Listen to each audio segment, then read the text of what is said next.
Hey everyone, Anne O'Connell here from OC Publishing. And this week, if you've been joining me each day, we've been having a tea party to celebrate indie authors. I'm going to shift gears just a little bit. We're going to continue celebrating indie authors, but today we're going to do an author journey brought to you by OC Publishing, which once a month, and hopefully in the very near future, we'll bump it up to twice a month. But once a month, we interview an author about their personal journey and how their books came to be and what their future plans are and all of that kind of wonderful information because we all love authors, don't we? Today, I'm very excited to have J.E. Friend join us. And she has recently published her first book called Design of Deception. Do you love that cover? Is that not gorgeous? Very excited to have Janice with me today.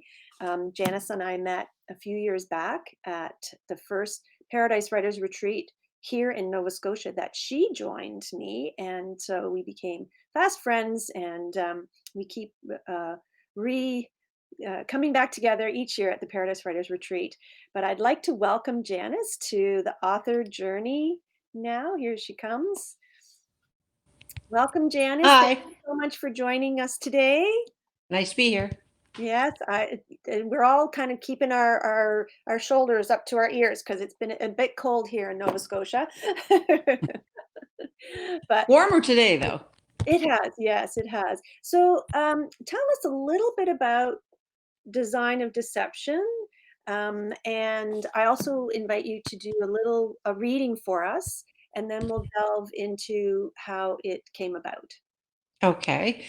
Design of Deception actually is a book based on two friends who traveled to Ellicottville, New York, on a weekend getaway, and chaos happens in there. And one of the women has to go on the run to try to prove her innocence, and gets caught up in a whole web of deception and has to fight against a mob, like a mafia boss. Has to trust somebody that is new to her that she doesn't know, and it's about her journey through this whole web of lies. There, you know what? There were lots of twists and turns, and a couple of things that I didn't expect. So it's definitely a little bit of an edge of your seater. So why don't you just read a little excerpt for us, and then we'll come back and talk more about that. Okay.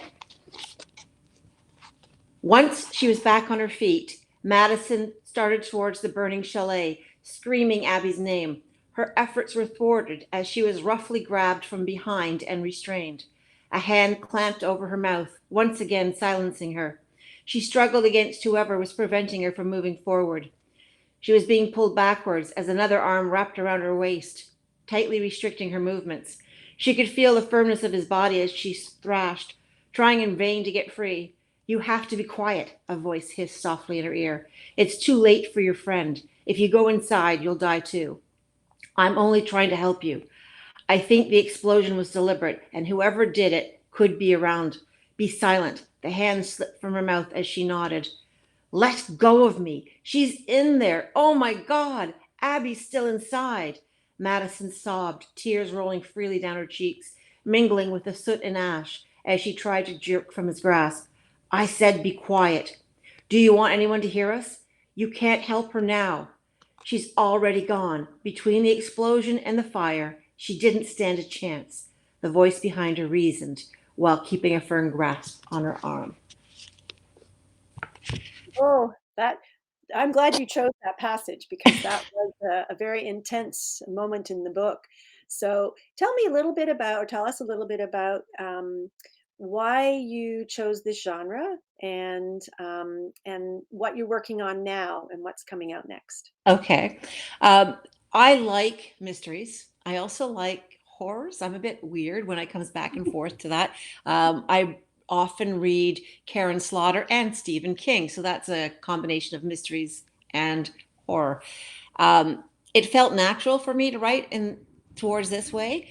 This particular book started with an actual weekend away in Ellicottville, New York, with some girlfriends. That was where the germ of the idea originated. Um, Hopefully it no fires. Pardon? No fires. No, actually, my the three girlfriends I was with are mentioned in the back of the book because we were thankful that there wasn't fires in our chalet. But that's where the idea originated. And there is actually a scene in there that actually did happen on my weekend, which is kind of fun. It's amazing how truth can be stranger than fiction, and it's kind of nice to throw some real things in there that people will think, oh, that's impossible. But yes, it's possible. It happened. Yep, that's right. Um, so I started actually because of your retreat. It was your retreat that got me moving. My intent was to write, and I was floundering with changes in life and everything that happened in the year leading up to your retreat. And my husband and I talked about it, and it was one of those things. He said, this is what you need. This is the kickstart you're going to need to get going, which is what I did. And then you told me about NaNoWriMo, which we will talk about. And NaNoWriMo had me write over 50,000 words towards this book in November of that year, same year. So that's where it got started. I love hearing those stories, and the idea that the retreat triggered that type of a reaction in you is exactly why I do them. Mhm. So you mentioned NaNoWriMo a couple of times. Do you want Yes. to explain what that is? And to my very first book sprung from NaNoWriMo many years ago as well. So share Okay. with So everybody. NaNoWriMo is an acronym for National Novel Writing Month. And it's the month of November. And the concept is you're supposed to write 50,000 words, which is 1,667 words a day. Not always doable, but if you keep working at it, you can do it. So I'm at right now 6,859 words for the first 4 days. I haven't written today. That's going to happen after we finish. Oh, well, thank you And I'm, for pardon? time out. Thank you for taking time out. Well, no, I usually write towards the end of the day, anyways. It's just the time that seems to work for me. Um, and National Rhymo, I found out about again through your retreat. I'd never heard of it before. I went online, looked it up, and I signed up for my first NaNoWriMo. That was in 2017. 2018, I became the municipal liaison for the Annapolis Valley. So Awesome. I'm now the Annapolis Valley's municipal liaison. This is the first year, though, that we haven't been able to do anything in person. I normally host a kickoff party, write-ins. Can't do any of that. Uh, Oh, but it's kind of fun because there's a lot of people who are working together, and we post things that are going on and how we're doing. I continually do a little something on the NaNoWriMo page to say, how's everybody working out? Does anyone want to do this year an online write-in? mhm. So it's a different format, but it was my kick in the pants, let's say. And this year's, I'm hoping to complete the first draft of my next novel during NaNoWriMo. Yay. Well, Yeah, I have two questions for you. Number certainly. one, okay, so how important is it to you to have that writing community to tap into or to spur you on? That has been a huge thing. So like-minded people are an important thing to have around you as a you feed off of each other. And Mhm. that was one of the things I actually said this morning to somebody else about the retreat. It was wonderful having like-minded creative people to feed off of because everybody writes differently. Everybody's got different ideas. Even if two people writing a mystery are going to write so entirely differently, and it's nice to feed off of that and to hear how everyone's thought processes come together. Mhm. So I belong to a variety of communities specifically that do that. This year, of course, has been different. I have an actual in-person writing group that we've now been online all year because we can't do anything together. And then I have one that's through the whole of Atlantic Canada, and Oh, we support each other as well. that's awesome. Okay, so my next question, of course, everybody is dying to know what's coming next for JC Friend, because we know it's going to be a mystery.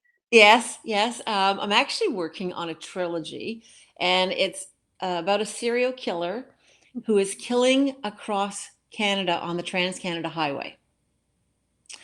So, and it's going to take a lot of different twists and turns because it's going to change. There's a catalyst that starts the killer killing, Mhm. and you find out at the end of the first book who the killer is, but the police don't know yet. So it goes into the second book where the killer begins killing in a different manner and for a different reason. Different catalysts will set that killer off again. Very So yeah. cool. Wow. I am dying to read those. Well, and I did travel across Canada along the Trans-Canada Highway from coast to coast a few Mhm, times, so I have actual places. And when I mhm. do descriptions of a place, I've been there. And would you like to share what some of those scenes are, those places? Oh, well, I've been, we're going to say most of it starts from the Atlantic Canada and goes right across to Vancouver Island. Mhm, There are scenes in uh, the big stop in just outside of Truro. mhm. There's a big stop. Okay. Enfield is what it's called. Sorry, Enfield. I'm drawing a blank there. Mhm. Edmundston has a Grey Rock, which is another truck stop because, of course, my killer in the first book kills truck drivers. Oh, wow. Yes, yes. And of course, that terrifies my husband, who is a truck driver. Right, right. Oh, but what Uh, great research.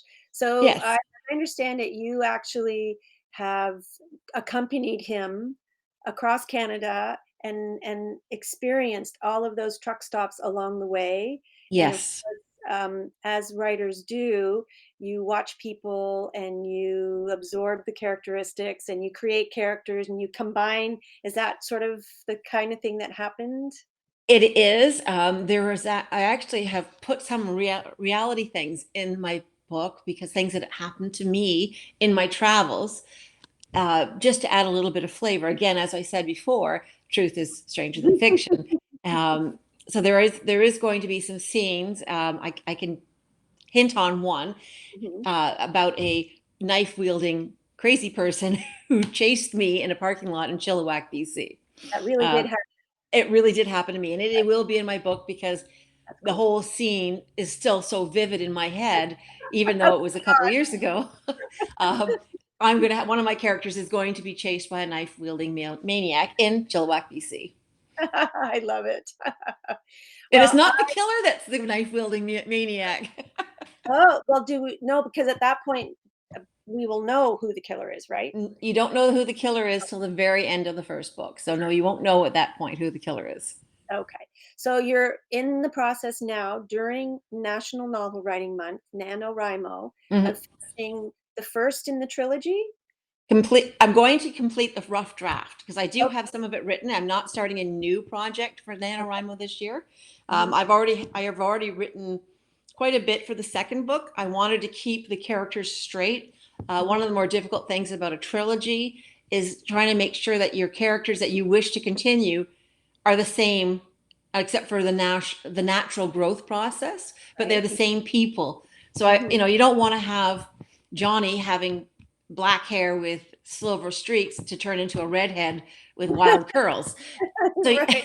you know, I was because wondering people a will little. pick that up. Uh-huh. Yeah, yeah. Uh, Your readers are faithful and they're loyal and they will tell you. that's right. That's right. So that was one of the things that so I had to start doing some of the writing for the second book, and I did the rough of that last NaNoWriMo, so Okay. that I can be able to continue it on, and I flip back and forth just to keep where I'm going.